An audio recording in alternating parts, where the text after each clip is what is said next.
now you see you need to sit in the whole semester learning through the analog, circuit design. And to be honest, and even at the end when you're working on the project, you're still like, yeah, what is that? You say, well, okay, that in the past, of course, you frustrate some of the students as they are picking up this field, but now it becomes a protection. When students, human students, right, have the trouble to pick up a topic, that suggests that even AI cannot be trained that easily. Who is gonna, provide all this knowledge, on the internet to? Actually, yeah, if you guys actually find a good internet source that can walk you through all this analog circuit design project, please do let me know, because that may be the breaking point. Because if let's say one day AI was able to find that kind of source, they will propagate everywhere.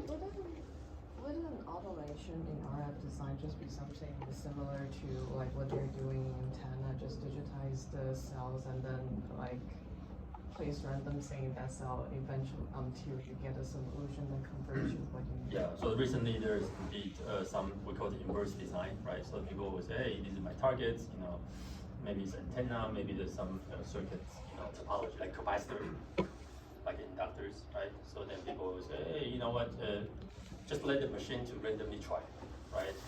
Yes, right now we do see some interesting results coming out, but whether that can really widespread to all fronts, because don't forget, when we do the circuit design, it's not just that antenna, right? It's not just that capacitor or that inductor. It's the whole thing combined together, right? So at this moment, we have not quite seen people were able to break it. Okay. However, we also cannot be just close our eyes, right? I mean, we cannot just say, okay, yeah, I believe nobody's gonna replace us. Let's just close our eyes and hope that nobody's gonna find a way to break us. As a result, since last year, in this class, so I started this basically using the LLM model, so basically AI, to see how good they are as a circuit designer. Okay, so we would just go ask, I forgot what the toolbox we used. I think it might be ChatGPT. Yeah, GPT, Hugging Face, or Llama. Yeah, or Llama. Yeah, so I think maybe Facebook or Google, provide some kind of LLM models, right? So we kind of start experimenting those. Okay, so we actually tried. We tried from very simple circuits, like the things that you learn from 536A, right? Common source amplifiers, common gate amplifiers. We actually try to teach, but don't worry, we only teach the very simple circuits.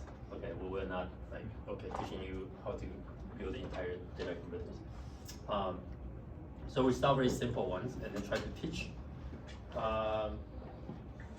the AI, right, how to design these things, and then in return, we're gonna say that, hey,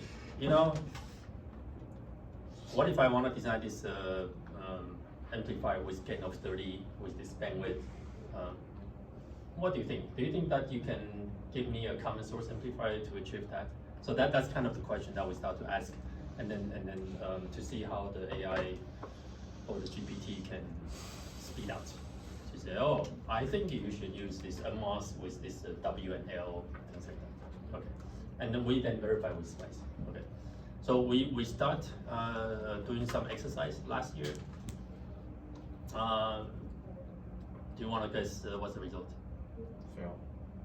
Failed? Or it's just not optimized. It does it, but it doesn't compile. Or Yeah, I think you're right. So I think it's about 80%, 90% failed. But we saw like 10% of the circuits seems to do kind of okay job. Simple analog circuits. Okay, so and then that's why I was debating whether this year we should continue that adventure. Well, isn't the main problem that GPT or those off-the-shelf LLMs, they don't have process information, so they're just basing off of other people's designs on the internet and then using that to answer whatever query you're asking for. And so it's That's right. forming That's right. that. Yeah, but in this case, actually, we try more advanced. So we are not just asking the GPT. I forgot what type of GPT we use, but we are not just asking GPT. Oh yeah, can you give me this circuit, with this can and all that. We actually teach them first. We will teach. Okay, I'm gonna teach you, and then we're gonna use the the device model that we have in the class. Okay, which you can argue that GPT had no idea before. But we're gonna teach them. We're gonna say, hey, this is my simulation result. I got all this. I sweep these parameters, and this is what I got. Okay, and then you learn it. You means LLM, right? You learn it. I teach you right now. Okay, are you ready? Then I'm gonna start to give you a quiz. Okay, so I'm gonna do this. Tell me what I should do, and then you will spit the answer. Okay, so we kind of do this kind of exercise last year. I think it was fun. It was fun exercise. The way that we do it is that we keep it. The weighting is a little bit minor, like maybe 10%, 15% of weighting of each homework. But you can see that we try to break into a series of homework. So and don't worry, I'm not giving away the strict material that I always give for every semester, right? So I've been teaching this class for probably 16 years now. I have not loosened any material because all the material that I decide to teach meant to be critical. Okay, so I'm not deleting any material or any homework problem that I think you need to exercise on. So those are remain intact. Okay, the only thing just that as AI is coming, I thought that actually people are talking as we speak, right? And in fact, last year I was giving one of the keynote speech exactly on this topic. And actually afterwards, a lot of people actually came to me and say, yeah, this is exactly what we're gonna try. So they've been trying, people are trying here and there. And isn't that true that GPT claim that they keep refining themselves and now they're at the PhD level? Is that what they're saying? Or at this different company, they say, okay, we are at the master level or PhD level or something like that. So that would be one advantage. Okay, so even though last year we did not see too much success, so let's say 80%, 90% did not work very well. As far as I can tell, all the students were very happy. Were very happy. Can you imagine if 90% you succeed with the design, then we might want to rethink what we actually need to do here, right? So isn't it pretty unlikely because process information is not available on the internet anyways, and you publish it, you're going to jail? Yes, but however, the beauty of this AI is that you can refine. They call it the training, or ethical tuning, right? There's a term. Do you guys take AI class? Yeah, I think they call it tuning. Tuning. Yeah. So what they are saying is that, okay, I understand from internet, nobody is using exactly the device model we are using in the class, right? But it's okay. They just need to kind of understand the behavior, right? So for example, if I know I increase the GM of the device, maybe I get higher gain, I get a higher unit gain bandwidth. That'll be good enough. Because when you come in, by the way, here I say you, what I really mean is that all those companies, all the major circuit design companies, right? Anyone, including NVIDIA, Broadcom, Marvell, anyone, Intel, Qualcomm. Just think about it. Why do they need to hire people like us anymore? In the future, if they realize that, oh, you know what, this GPT looks to be reasonably well, all I need to do, take that GPT, and I just say, okay, now I'm gonna design in this TSMC 2 nanometer. So let's say that's the latest technology. They will input information to the GPT and say, okay, now I'm gonna teach you a new technology node, okay? With this, with this sizing, with this current, you get this GM. Do you understand? Actually, you don't even need to say, do you understand? You just need to type, provide the information. The GPT can learn about this and say, okay, I'm ready, I can start designing. If that actually does come, I think we may need to be worried a little bit, right? We need to be worried a little bit. The good news is that so far, that has not happened yet. So my strategy is that, I try to keep eyes open. How do I do that? Thanks to all my PhD students in the past and also the current PhD students, give them some research topics that they look into, right, to see when that actually would take over and fly. Okay, and then the class like this, we can also do more widespread, more comprehensive investigation, right? Because obviously we have a lot more people here. Isn't the best solution just to create a domain-specific LLM? You would have to control it because you don't want the information to spread, to spread about the process node. But you just take an open source LLM and then an additional prompt of the process information be put into it with the query, and then it would output a design, a logical design. Yeah. So I believe last year we did something like that, right? So we have the local version of the GPT, and then we try to train over there, instead of using the public on the internet. Okay. So anyway, so we are still discussing this this past weekend, and I have not made final decision. But just to keep you a heads up, my current thought is that yes, we will continue doing this kind of small investigation, okay, throughout our homework, okay, and then see whether maybe this year or the GPT become better. I don't know, or maybe you guys investigate more than what last year did, and maybe you will find a bit more success this year, and then we will at the end decide whether we should be worried, or just like last year, everybody still seems happy. Okay. All right. So that's kind of the update on this sort of design side. But don't worry, anything you learn from 536A still valid, still holds. Okay. So at this point, don't forget any of those design techniques that you learned in the past. Okay. Those will remain very important. All right. So now let's come back and I think we should be able to finish this topic today. Just a quick recap, right? So we kind of find out how to bridge between the Laplace and the Z transform, right? And then we found that Z should be e to the power of st, and we try to have a first order approximation. So we divide it this way. We have first order polynomial on both numerator and denominators, and this is a well-known bilinear transformation. Okay, and then we kind of use this integrator as exercise, right? So it turns out that the bilinear transformation is nothing but to look at those trapezoid area, right, which is basically marked in yellow. And we found that there's the white gap space as the error of this approximation.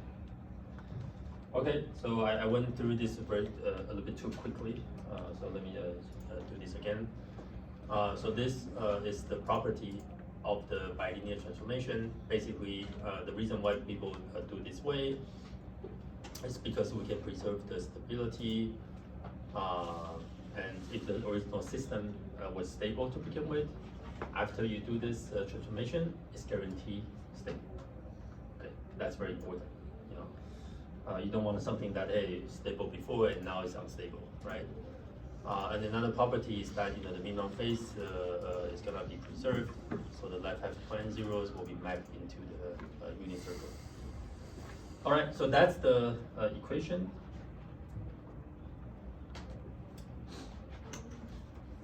Okay, so this is the bilinear transformation, and we know that Z is E st, right? So now I'm gonna try to map to the frequency domain, right? So because z and s, they are a generalized transformation, right? But in the end, if you want to look at the frequency aspect, you want to do Fourier transform, right? Or discrete time Fourier transform. Okay, so for the z transform, that will be e to the power of j omega t.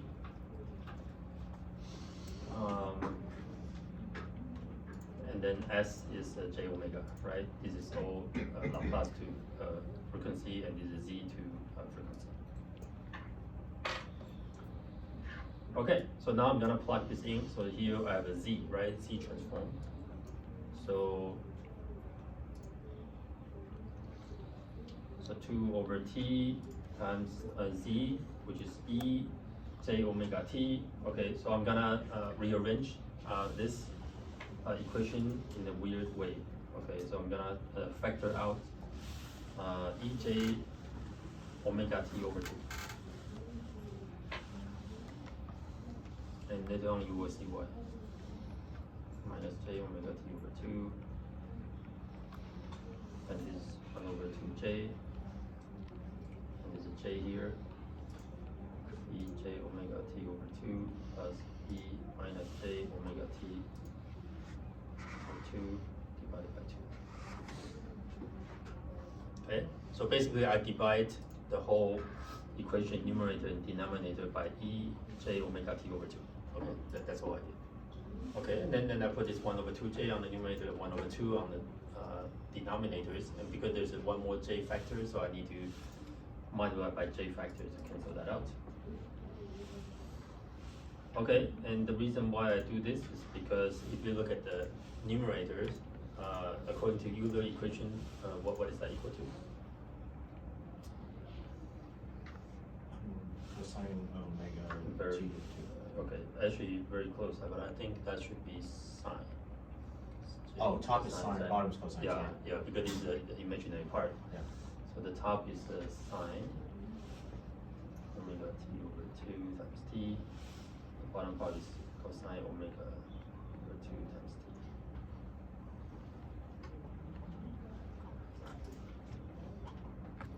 Okay, so this equal to s, right? S is j omega a. Let me call this a. So analog frequency. So this is the first omega is in the discrete time omega, and j omega a, that one's the analog frequency. Okay, so with that, so you can get omega a is j 2 over t times, so sine divided by cosine, that's tangent, right? Tangent. That's tangent omega over 2 times t.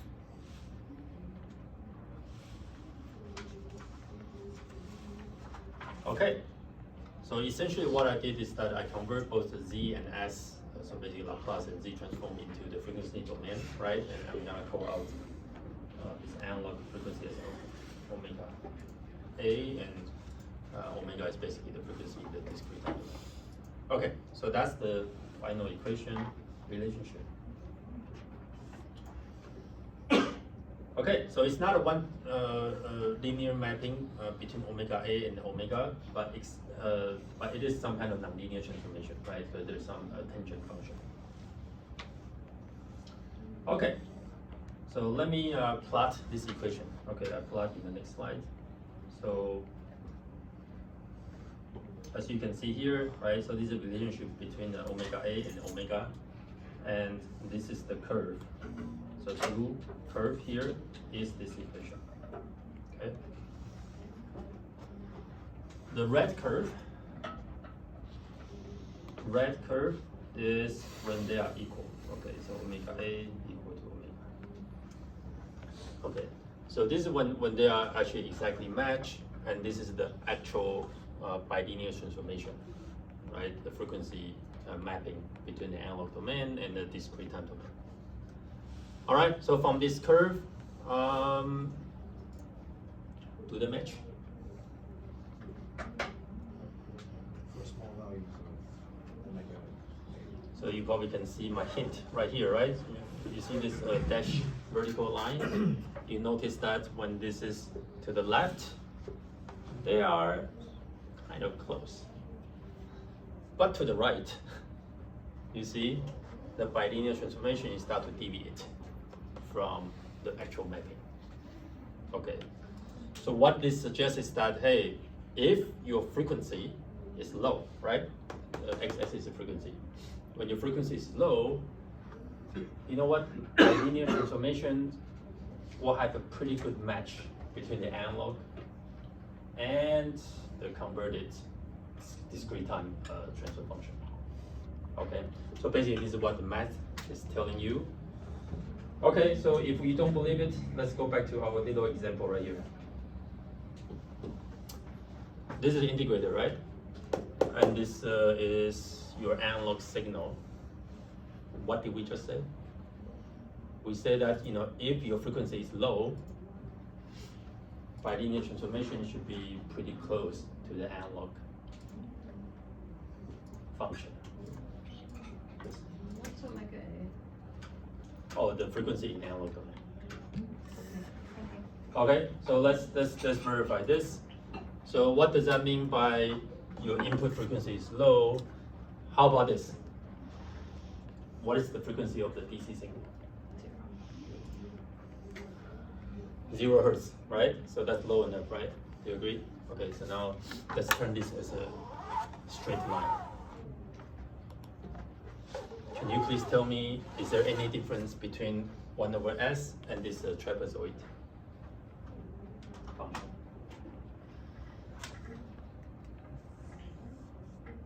If this is a DC signal, what is a discrete time signal? If I sample this. Well, technically, yeah. Right. And how do I find the area?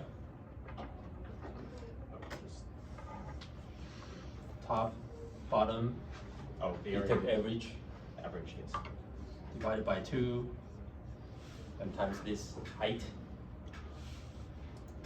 So I just sum all the area here, right? So this will be the discrete time integrator right here, right?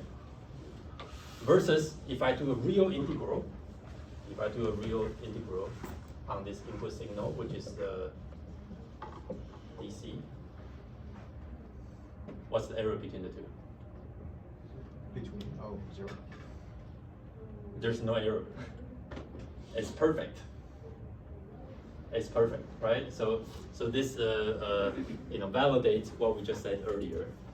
When you do bilinear transformation, look at that line, right? If you are very low, your match is really, really good, right? So this is the most extreme case. If as a DC, it's gonna be a perfect match. Even if that's not DC, imagine if this curvature is very smooth, very slow. Do you agree that, you know, the error gonna be super, super tiny? It's very tiny, right? So, okay, so that's a visual view of this result. Okay, so basically what this is telling you is that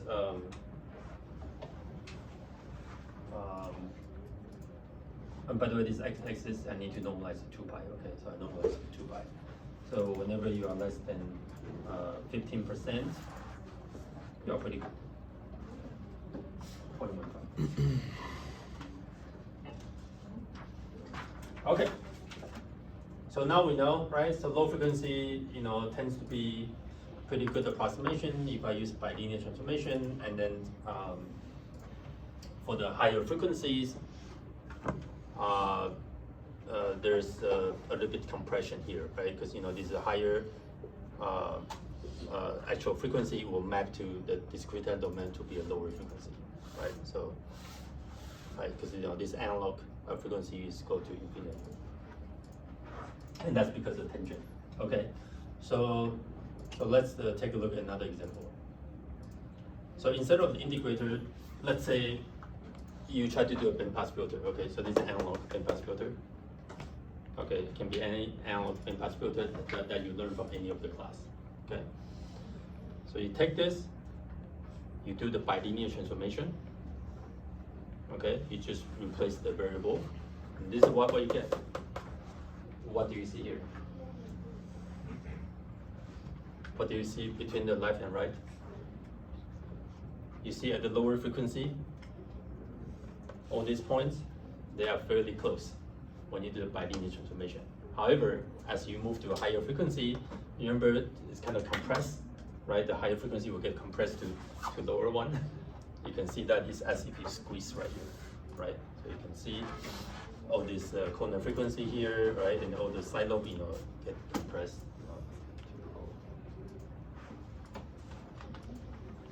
Okay. So is this okay or is it not okay? I guess it depends. Yeah, it depends. Depends on your system, right? So this is where electronic circuit design cannot be, separated from your system level. Okay, so so depends. In the case where you say no, that's exactly what I need. Is there any solution that I can solve this? Right? If your manager in the future is saying no, we're not, this is gonna kill our system. I need something that after you do the conversion to the discrete time, I want this. Is there any way that we can do?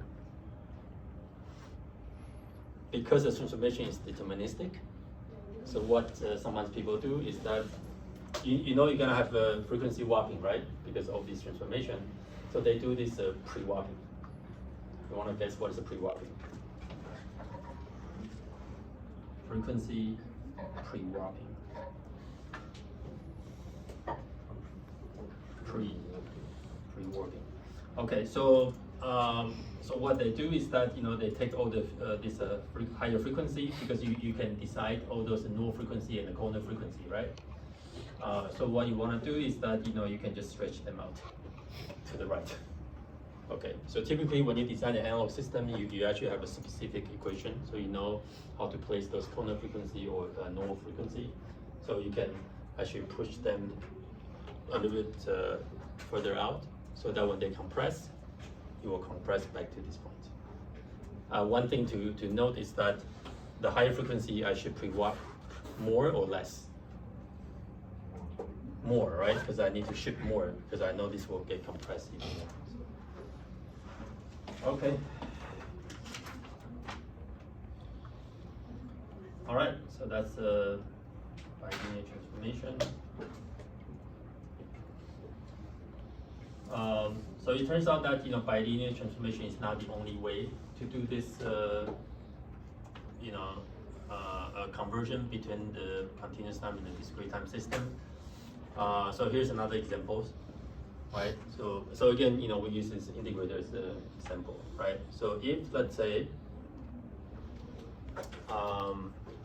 I have these half samples in between, right, and use the previous samples, I can actually compute using the middle sample here and multiply by the height here as the area, right? So this is the area. So that's also another way to use the half sample. So that's why you see the z to the power of -1/2. You can use the middle sample to actually compute that rectangular area, right? So you look at the red and the actual integrate values, more or less match. Not exactly, because it depends on what is this white area and this yellow stick out area, right? So they may not exactly match like this, right? So this extra yellow and the white area is huge difference. But nevertheless, that's another approach. They call it lossless discrete integrators, or LDI. Okay, so this is LDI, and this is the transfer function. And to understand the frequency, relationship, you do exactly the same thing, right? So you can say that z equal to j e to the power of j omega t, and s is j omega a. Exactly the same exercise as I just did, and if you went through that, you will get the relationship like this. Okay, so it's still distorted, but it's a little bit different now, right? Before, with bilinear transformation, omega a to omega, this is tangent, right? And now in this case, it's sine. So look at this. this red curve, still this is ideal omega equal to omega A curve, and then that's the sine wave relationship. All right, so do the match. First one value is omega A. It's very good. So again, for small value, they still match. So this is in general true, right? So for the lower frequency, they tend to match better, you know, compared to the higher frequency.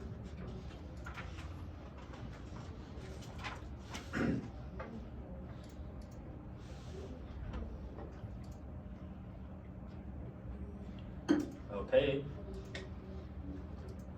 And by the way, that's nowhere complete. Okay, so there are so many different type of this kind of discrete time approximation. So you have backward Euler, you have forward Euler. You also have more fancy ones like Ranch-Kuda, gears, and so on and so forth. Now, have you guys had this experience that when you run cadence spectre, and it tell you that it does not converge? Yes. Does not converge, or you know, you look at the result, it just makes no sense. Okay. Okay, so now the second question is a little more advanced. Then have you guys, then what did you guys do then? You just see that doesn't converge, you just say, okay, something wrong with my circuit. By the way, sometimes it does. It really because your circuit just making no sense. Okay, so that's why spice get confused, you cannot converge. Okay, but some of the more experienced designers, once you see that it's not converging, what do? You know, there's a Convergence 8. there's a convergence A, there's options. You go there. You go there, so next time you go there, go to options. They actually ask you, what algorithm do you want to do?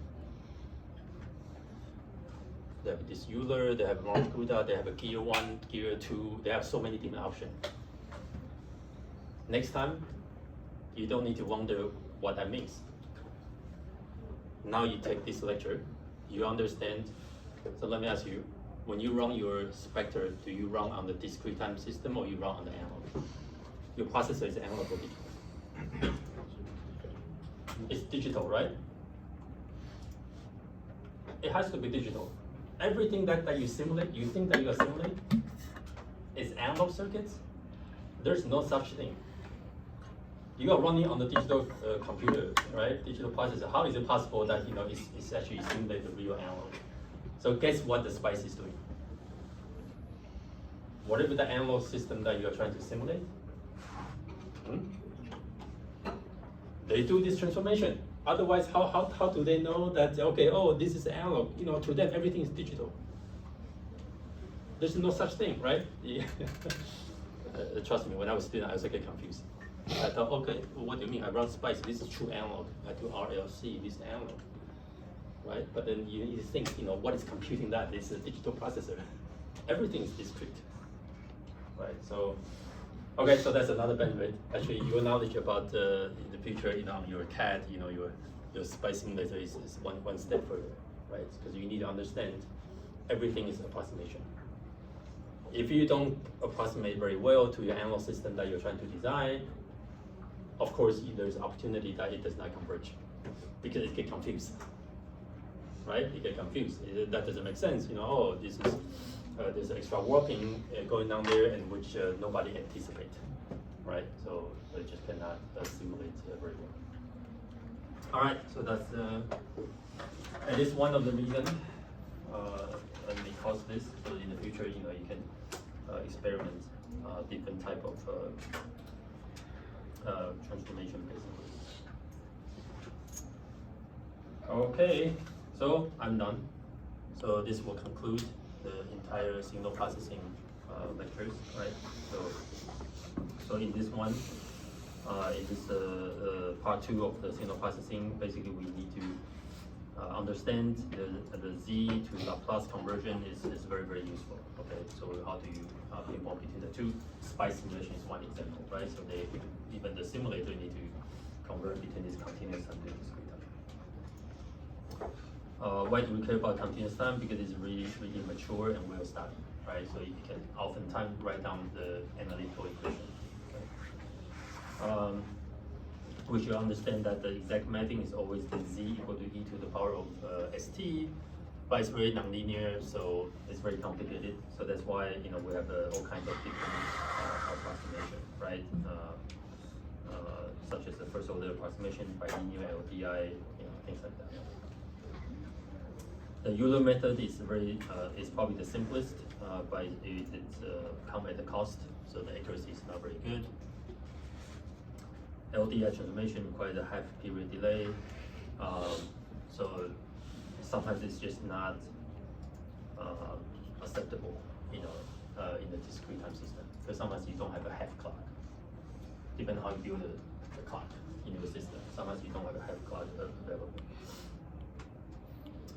Okay, bilinear transformation is a popular choice because usually it's a good compromise. It's a compromise between the accuracy and also the complexity to go back. Okay, so that's why people actually use bilinear transformation quite a bit. All right. Any questions?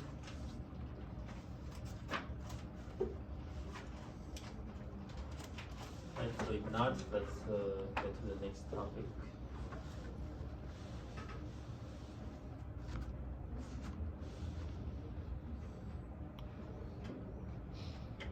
Okay. Next, I'm gonna talk about technology. Okay. I know in 536A we kind of talk about device and all that, right? So, but those are more like basic structures. Okay. So now I'm gonna get into the real device that you will get from the function. Okay, so what kind of device that you're gonna anticipate you may get, from the real foundry provided, they call it the PDK.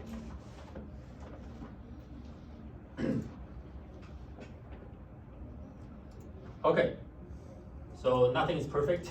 I hope that you guys already realize this, including technology, right? So the device that we get from foundry, TSMC, Fab, Intel, right, Samsung, whatever, they are always defect. Some kind of defect here and there, right? Imagine if one day all those defects disappear, no non-ideality, nothing, right? Actually, mixed-signal design is actually quite straightforward because all we need to do is just do MATLAB exercise. So all we need to do is just stop at the homework 1 level.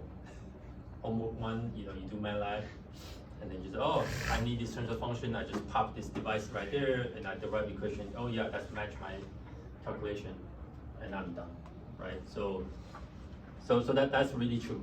So if you don't have any non-idealities, actually, we probably don't even need a circuit class anymore, right? Because you just need to take signal processing class, right? Just do this and pop in, and then you're done. Okay, and unfortunately, because of all those non-idealities, that makes sort of the circuit's topic or class is a little bit more difficult, right? It's more difficult to learn, to pick up, things like that. All right. So I'm a positive person, so I usually like to look at the bright side, right? So we actually have a job because of this. And now I just talk about AI.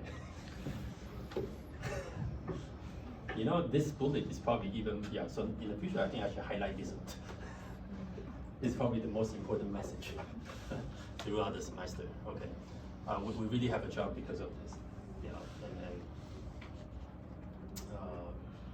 The more complicated, the more defect, gonna show up, right? It will be less predictable by AI, by those training.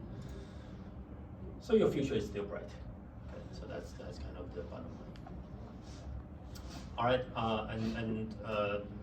throughout the lecture, I'm gonna focus on CMOS. I think I might have mentioned this in 536A. Because the mainstream device that we use today is still really CMOS. Okay, especially for mixed signal.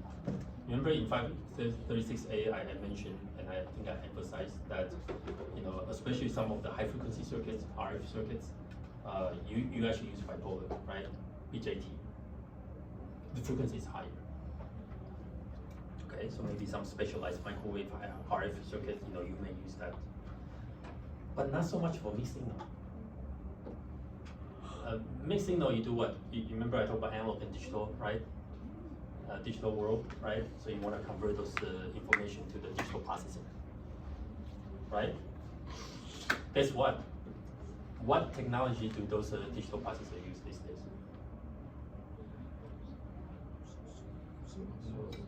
CMOS. That's the whole point of doing the CMOS, right? CMOS is meant to build those digital logic or memory super efficient, right? So we don't even need to think twice. Now, future, all the digital processors, they will all do this CMOS, okay, or some form of CMOS, okay. So we don't need to do a second guess, right? The question is that, remember I talked about this mixed signal, the bridge, right? Especially we talk about data converters, right? All those filters, right? We need to enticing filter, reconstruction filter, all those, naturally you will be close to that digital processor. Okay, so now here's the thing. If your manager was telling you that, oh, yeah, all the digital processor we need to build using the TSMC 2 nanometer process. So guess what they will ask you to build those ADC and DAC. Do they ask you also, hey, just build the same 2 nanometer process, or they say, oh yeah, it's okay to use a bipolar device? A lot of times, so this is where they do the system boundary, right? So a lot of times, all these signal, mixed signal circuits especially, you'll be forced to use the latest CMOS technology. Okay, so in the future, if you decide to do this mixed signal as your career, one of the good news is that you gonna always evolve with whatever that latest technology node. You get the privilege to design in the best and the smallest node possible. Okay. All right. So that's why we're gonna focus a lot on the CMOS. So I'm gonna walk you through, on the history, how that scales, how that evolved, and talk about some defect. Okay, how that defect our technology. All right, so in these lectures, I use these reference books and some of the TSMC material. I know the date there is a little bit old, but you know what? By and large, it doesn't change that much. The actual number they change, but the actual concerns, what they need to care about, similar. What they characterize, similar. Okay. I need to also upload this for you guys. Okay, so this paper, actually described pretty well on this how the matching, device matching. Okay, so let's go back in history. So this roadmap is from ITRS. So every year they publish what's the projection to the futures. I know the data is a bit old, but by and large, they sustain. It's just that right now, the number is different, but the trend is actually similar. Okay, and all these are CMOS. All these are CMOS. All right. Maybe it's too warm outside. So I want to cool it down a little bit. Okay. So whenever we refer to a particular technology node, what do we usually refer to? Right? I think I just said 2 nanometer, right? What do I mean by 2 nanometer? Right? Or 16 nanometers, right? Or 180 nanometers, right? So those are typically suggest what's the smallest geometry, and usually that's channel length, which usually in the past, So when we say 350 nanometer node, right, or 0.35 micron node, that means the minimum channel length is 0.35 micron, right, or 350 nanometers, right? So over the years, you can see that it's keep shrinking, right? So 2013 it was about 32 nanometers, right? And then today it's about 2 nanometers, right? yeah, I think 2 nanometers, 3 nanometers, right? So that's today, 2026. Okay, so because your device is getting smaller and smaller, so given the same area, obviously you pack more transistor, right? That matters a lot, especially for digital processor, right? Because you need more logic gates, right? Memory, you need more memory. Right? Okay, so all those are very important, and this is what Moore's law was predicting, right? Moore's law was saying that okay, every 2 years, you would, getting this amount of complexity doublet, right? So yeah, so that's what our society, or I mean technology, has been evolving, right? So it's getting smaller and smaller. But one thing I think I might have mentioned in 536A is that these days when they talk about these numbers, it no longer suggests what's your channel length. This become a marketing. This is actually a marketing right now. If you look at the actual channel length, I think they still stuck at 10-ish nanometers. If you keep it going down, there's some physics limitations. There may be tunneling, so things, you make the device actually work poorly. Okay, so they will get to that kind of level. Okay, so right now this kind of become a marketing aspect. What they do is that they do projection. They say, oh, okay, from here to here, let's say if the power will reduce by half. Okay, and then they say, oh, okay, then you know what? If I do another half, okay, that's equivalent to 16 nanometer.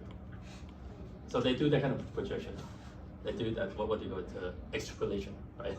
They say, oh, yeah, if a 2 nanometer transistor were to exist, then I think this is the power reduction, is the area reduction, right? As long as I achieve that, then it's equivalent to 2 nanometer.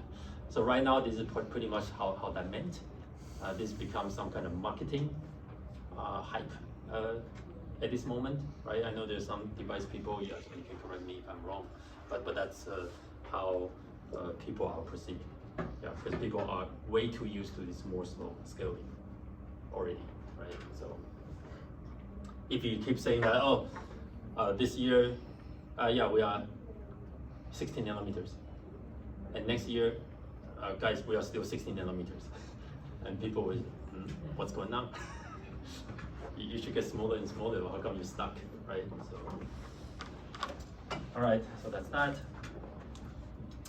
Supply voltage, you can see in the old days, 3 volts. Actually, some of them are actually 5 volts, right? Old days, 5 volts, 3 volts. Today, sub 1 volt, right? So that's where our power supply is, sub 1 volt. Okay. Oh, this is the gain that I talk about, right? So they pretty much scale, with whatever that channel length. The gate oxide, is also going down, right? Going down, over different generation. So at some point, it creates some leakage current issues. Okay, so that's why they also need to change the gate material and the gate oxide, and so on and so forth. So they have a way to mitigate those. This is GMRO. Remember, we learned this in 536A, right? The GMRO of the device. So this is a channel modulation effect. So that gives you, we call it intrinsic gain, right? So intrinsic gain, you can see over the years it keeps dropping. However, there's a good news. When we move to FinFET, this GMR out increase again. Okay, so that does bring us some exciting, aspect. Okay, flicker noise, right? So flicker noise, seem to reduce. Unfortunately, I think in the most advanced node, it seems to So you're gonna get some good news and some bad news, it's mixed. So my take is that in the end of the day, it's better that you understand all the trade-offs, because it's hard for us to predict. So next technology node come in, maybe they will do better in this, do worse in that. Okay, but if you understand the trade-off through the circuit class like this, right, or 536A or any other circuit class you have taken, you actually know, okay, I got it. Flicker noise is worse. Okay, I know maybe there's some technique I can handle that. Right? And it's, oh, GMRO is good. Okay, fine. So I know some amplifier circuits, I can take advantage of higher GMRO. Okay. So pretty much that's how you would probably expect throughout your career, as long as you continue to stay in the circuit design business. I think that's every generation, usually you take maybe a few weeks, right, or a couple months, right, to kind of navigate through. Okay, yeah, hey guys, we have a new technology node. Okay, let's take a look how that behaves. And once you get some feeling, right, and if you understand the trade-off, then you say, okay, you know what, I think in this node, right, in the next 2 years, all the project that we are designing, we should probably use more these techniques, use less of those, right? So that's basically how that works. All right. Okay, so matching. So I'll talk about matching later. FT, yeah, right. What is FT? Transit frequency. Do you guys remember what's the relationship with GM over C gate, right? CGS. That's FT. So FT keep improving, so that's good. As I mentioned earlier, right? So a lot of this CMOS scaling is really related to the digital, right? So digital in two ways. One is the memory, right? So you look at the memory. So DRAM, right? So in old days, the mega, I think this is megabits, I think. And then this is gigabit, right? And then today I think it's tera. Is that true? DRAM. What was the largest capacity DRAM? Sure. Okay. I lost track, but if you take a memory class here, I think I'm sure that you'll get the latest update. How come like there was a period of time where the gate length was below the node? Like in 2000, the gate length was 100 nanometers, but they called it 180.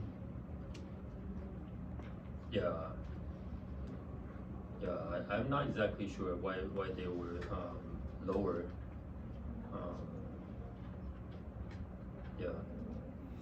I'm not sure. Yeah, but at least you can see in the old days, right? All those are actually exactly matched. That's how they.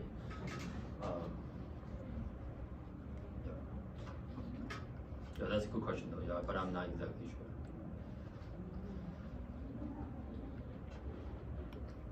sure. Okay, any other question?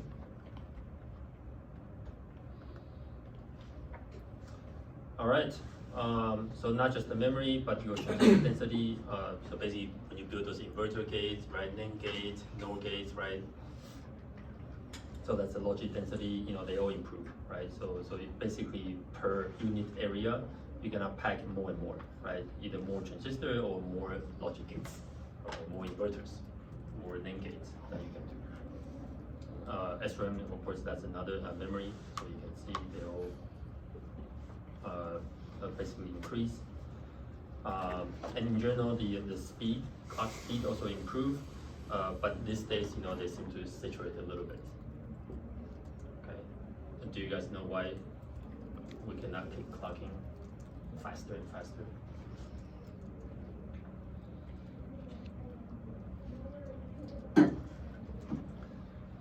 Even if the device can clock faster and faster, there's something called the heat, right? So the overclock. Actually, you guys might have done this, right, in your high school, right? In your high school, you overclock your PC. Do you guys do that? Yeah. That's what we did, when we were high school. So we were competing, to see who can crank up more.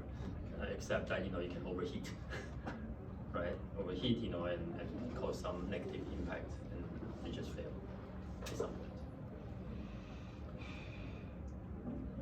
Okay, so that's why the clock frequency does not, infinitely goes higher.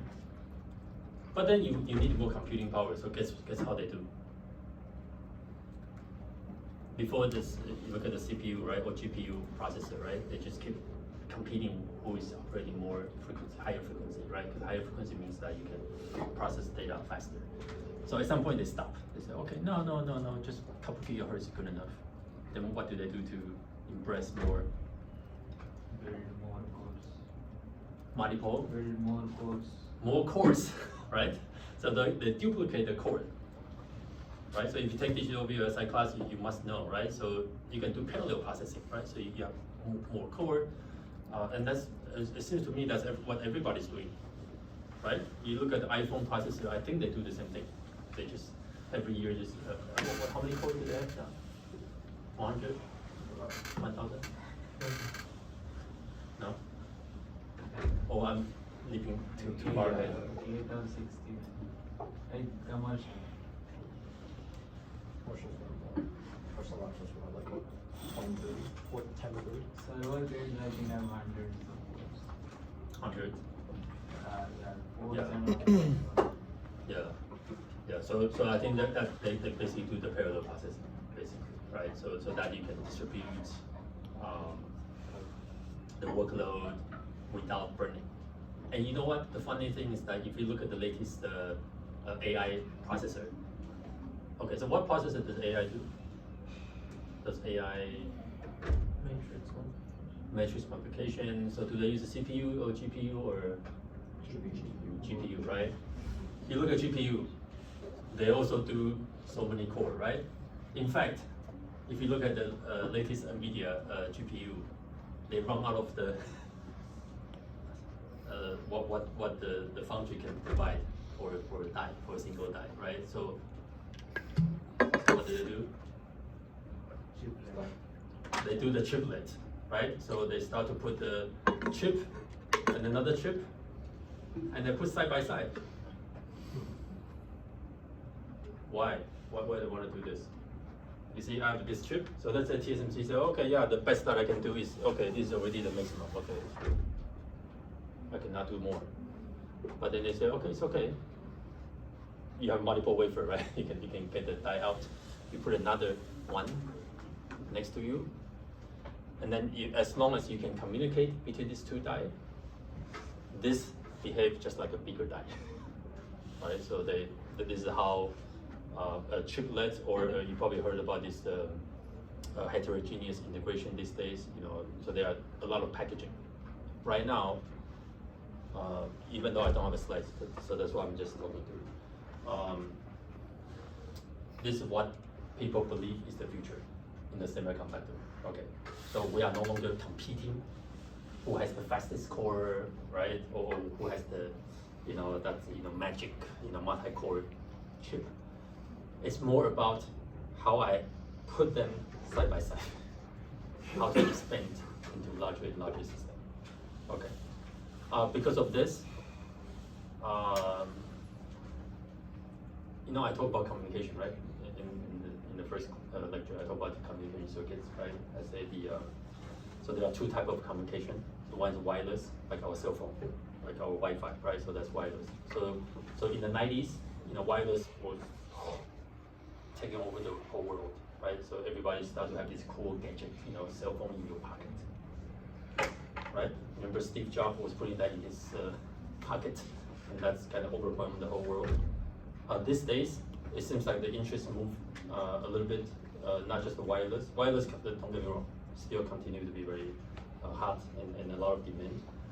But really, people start to talk about this wire, the wire, right? So this chip to chip, how you link. Remember, they make it multiple die together, right, to combine like a single large die. Can you imagine how many bits you need to communicate between them? Okay, you want to guess all those circuits build that? Are they analog circuit or digital circuits? I'm just passing 0 and 1, okay? Just 0 and 1, right? So, is that analog circuit or digital circuit? The signal are digital, right? But if you look at the circuits, you are building analog circuits. In fact, they are analog mixed signal circuits, right? So you sitting here doing the analog mixed signal, I guarantee you, moving in the near future, when you go outside to look for opportunities, a lot of people who are going to talk to you are actually asking you to do all those, how you communicate this digital signal efficiently and very fast. Okay, so this is how all this the class, right, mixed signal class, is gonna help you significantly moving forward, right? So this, at least in the short term, I think probably a good 4 or 5 years, a lot of the demands are gonna be concentrated on all this. The reason is very simple. Everybody uses AI. That's the problem. Right? So if you continue to use it, that means that people need to continue to provide those. That means that there's still continuous opportunity for analog mixed signal circuit design for the future. Okay. All right. Any question? So maybe I should take a short break here, and then when we come back, we'll continue on this.